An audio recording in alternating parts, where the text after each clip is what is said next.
ధరణి portal వల్ల ఎన్నో ఏళ్లుగా లక్షలాది మంది రైతులు ముప్పు తిప్పలు పడ్డారు. వీరి బాధలను స్వయంగా చూసిన కాంగ్రెస్ పార్టీ ఎన్నికల సమయంలో కొత్త రెవెన్యూ చట్టం ధరణి స్థానంలో భూమాతకు తీసుకువస్తామని హామీ ఇచ్చింది. అధికారంలోకి రాగానే సీఎం రేవంత్ రెడ్డి ఉన్నత స్థాయి సమీక్ష నిర్వహించారు.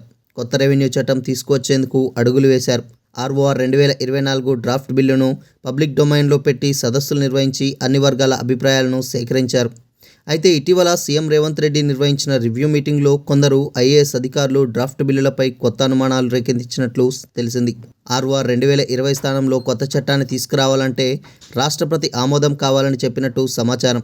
రాజ్యాంగ చట్ట ఉల్లంఘనలు జరుగుతాయని, ఎవరికైనా కేసు వేస్తే చట్టాన్ని కొట్టివేస్తారంటూ అభిప్రాయం వ్యక్తం చేసినట్లు తెలిసింది. ఇంకా చాలా అభ్యంతరాలను సీఎం ఎదుట లేవనెత్తినట్టు సమాచారం. బీఆర్ఎస్ హయాంలో ఆర్ఓఆర్ 2020 ధరణి పోర్టల్ అమల్లోకి తెచ్చినప్పుడు అడ్డురాని అంశాలన్నీ ఇప్పుడు ప్రస్తావిస్తున్నట్టు తెలిసింది. అయితే కొత్త ఆర్ఓఆర్ చట్టాన్ని అడ్డుకునేందుకే కొందరు ఐఏఎస్ అధికారులు కావాలనే కొత్త అంశాలు తెరమీదికి తెస్తున్నారనే ఆరోపణలున్నాయి.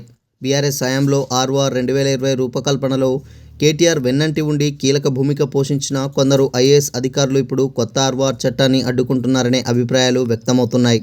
ప్రజాభిప్రాయ సేకరణ ద్వారానే కొత్త ఆర్ఓఆర్ చట్టం తీసుకురావాలన్న ఉద్దేశంతో 15 ఏళ్ల తర్వాత సీఎం రేవంత్ రెడ్డి, రెవెన్యూ మంత్రి పొంగులేటి శ్రీనివాసరెడ్డిలు ఆర్ఓఆర్ 2024 డ్రాఫ్ట్ను పబ్లిక్ డొమైన్లో ఉంచారు.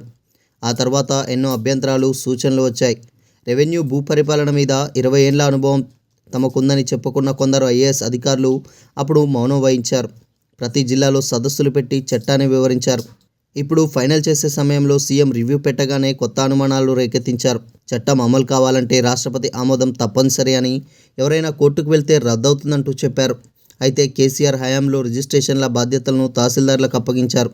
ఆయన దగ్గర కీలక పాత్ర పోషిస్తూ అత్యంత కీ పోస్టుల్లో పనిచేసే ఆ ఐఏఎస్ అధికారులు అప్పుడు చట్ట ఉల్లంఘన అవుతుందని, రాష్ట్రపతి ఆమోదం తీసుకోవాల్సి ఉంటుందని ఎందుకు చెప్పలేదనే ప్రశ్నలు తలెత్తుతున్నాయి. ఫైనల్ అప్రూవ్ స్టేజ్లో అభ్యంతరాలను వ్యక్తం చేస్తూ చట్టం అమలుకు అనేక ఇబ్బందులున్నాయంటూ గుర్తు చేయడం వెనుక ఓ రిటైర్డ్ ఐఏఎస్ అధికారి కీలక పాత్ర పోషిస్తున్నారని సమాచారం. ఆయనే సీఎంఓలో పనిచేస్తున్న కొందరు అధికారులకు ఈ చట్టం అమలు కాకుండా కాలయాపన చేసేలా కుంటిసాకులు తెరమీదికి తీసుకొస్తున్నారన్న ఆరోపణలు వినిపిస్తున్నాయి. రాష్ట్రపతి ఆమోదం లేకుండా అమలు చేసిన ఆర్ఓఆర్ 2020 ధరణి పోర్టల్ రిజిస్ట్రేషన్లు, వీటి ద్వారా జరిగిన క్రయ విక్రయాలు, మార్పులు చేర్పులు, ఎన్ఓసీలు, కొత్త పాస్ పుస్తకాల జారీ వంటివి చెల్లవా?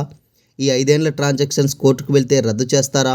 ధరణి పోర్టల్ అమల్లోకి రాకముందు రాష్ట్రపతి ఆమోదించిన తర్వాతే చేయాలని 20 ఏళ్ల అనుభవం కలిగిన అధికారులు ఎందుకు కేసీఆర్ చెప్పలేదో వారే సమాధానం చెప్పాలి.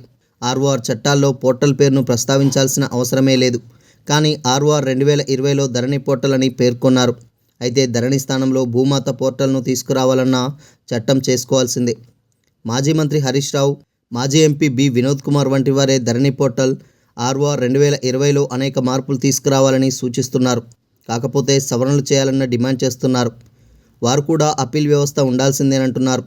సీఎంఓలోని కొందరు ఐఏఎస్ అధికారులు ఓ రిటైర్డ్ ఐఏఎస్ అధికారి ప్రోద్బలంతో ఈ చట్టమే అవసరం లేదన్న భావనను సృష్టిస్తున్నారు. ధరణి పోర్టల్లో అంతా బాగుందని చూపిస్తున్నారు. రెవెన్యూ సిబ్బంది తప్పిదాల వల్ల పట్టభూమిని ప్రభుత్వ భూమిగా నమోదు చేస్తే తిరిగి మార్చుకోవడానికి జర్నలిస్టుగా ఉన్న వారికే 14 నెలల సమయం పట్టింది. ఇలాంటి క్షేత్రస్థాయి అనుభవాలను అధ్యయనం చేయని కొందరు అధికారులు చట్టంలో మార్పులను జీర్ణించుకోలేకపోతున్నారని తెలిసింది. గత ప్రభుత్వం 2020 అక్టోబర్లో జీవో 112 ద్వారా సాదా బైనామాల క్రమబద్ధీకరణకు దరఖాస్తులను స్వీకరించింది. 2020 అక్టోబర్ 10 నుంచి 29 తేదీ వరకు 2,26,693 దరఖాస్తులు వచ్చాయి. ఆ తర్వాత ఆర్ఓఆర్ 2020ని అమల్లోకి వచ్చింది. అందులో సాదా బైనామాల క్రమబద్ధీకరణకు అవకాశం లేదు. అయినా అది అమల్లోకి వచ్చిన తర్వాత 2020 అక్టోబర్ 29 వరకు 6,74,201 అప్లికేషన్లు వచ్చాయి. అంటే 9 లక్షల వరకు వచ్చాయి. మరి ఆ రోజుల్లో సాదా బైనామాలు చేయొద్దని అప్పటి సీఎం కేసీఆర్కు ఆయన పేషీలో పనిచేసే ఐఏఎస్ అధికారులు చెప్పలేదు. ఇప్పుడేమో వాటిని పరిష్కరించొద్దని, అవసరమైతే రిజిస్ట్రేషన్లు చేసుకుంటారంటూ సలహాలిస్తున్నారు. 5 ఏళ్ల తర్వాత అప్లికేషన్లు పరిష్కరించకుండా పెండింగ్ పెట్టి చేతులెత్తేస్తే 9 లక్షల కుటుంబాలకు ఏం సమాధానం చెప్తారు? వాటిలో సరైనవి ఏమిటో పరిశీలించేందుకు అవసరమైన గైడ్లైన్స్ రూపొందించకుండా, ఆ పెండింగ్ ఫైల్స్ని పరిశీలించకుండా కొత్త చట్టాన్ని రూపొందిస్తే రేవంత్ రెడ్డి సర్కార్ను ఇబ్బంది పెట్టినట్లే అవుతుంది. అయితే ఈ అంశంలో పెండింగ్ అప్లికేషన్ల వరకు పరిష్కరించాల్సిందేనన్న అభిప్రాయం వ్యక్తం చేసినట్లు తెలిసింది. అయితే అప్పుడేమో ఈ విధానాన్ని అమలు చేయొద్దని చెప్పాల్సిన అధికారులు సైలెంట్గా ఉన్నారు. వారే ఇప్పుడు ఆ అప్లికేషన్ల పరిష్కారాన్ని అడ్డుకుంటున్నారనడం గమనార్హం. అన్ని రాష్ట్రాలు స్వామిత్వ భూధార్ వంటి అంశాలకు ప్రాధాన్యతలు ఇవ్వాలని కేంద్ర ప్రభుత్వం చెబుతున్నది. భూ వివాదాలను పరిష్కరించేందుకు భూధార్ వంటి విధానాలు అమలు చేయడం వల్ల ఎవరికి ఇబ్బంది? భూమి లేకుండానే రికార్డులో ఉంటున్న వారికి సమస్య. హక్కుదారుడికి రికార్డుల ప్రకారం ఎంత భూమి ఉందో అంతటి ఆకాంక్షలు రేఖాంశాలతో కూడిన వివరాలు నమోదు చేస్తూ భూధార్ ఇవ్వడం భావితరాలకు మేలు కలుగుతుంది. అసలు భూధార్ అనే పదం ఎందుకు అని ప్రశ్నించేవారు కేంద్రం అమలు చేస్తున్న చట్టాలను కూడా స్టడీ చేయాల్సిన అవసరం ఉంది. అలాగే ప్రతి ప్లాట్ సేల్ డీల్లో ఆ విస్తీర్ణానికి సంబంధించిన స్కెచ్ ఆర్ మ్యాప్ అప్లోడ్ చేస్తున్నారు. వ్యవసాయ భూములకు కూడా అది అమలు చేయడం ద్వారా ఇబ్బందులు తలెత్తాయంటూ ప్రభుత్వానికి సూచనలు చేస్తుండడం విచిత్రంగా ఉంది.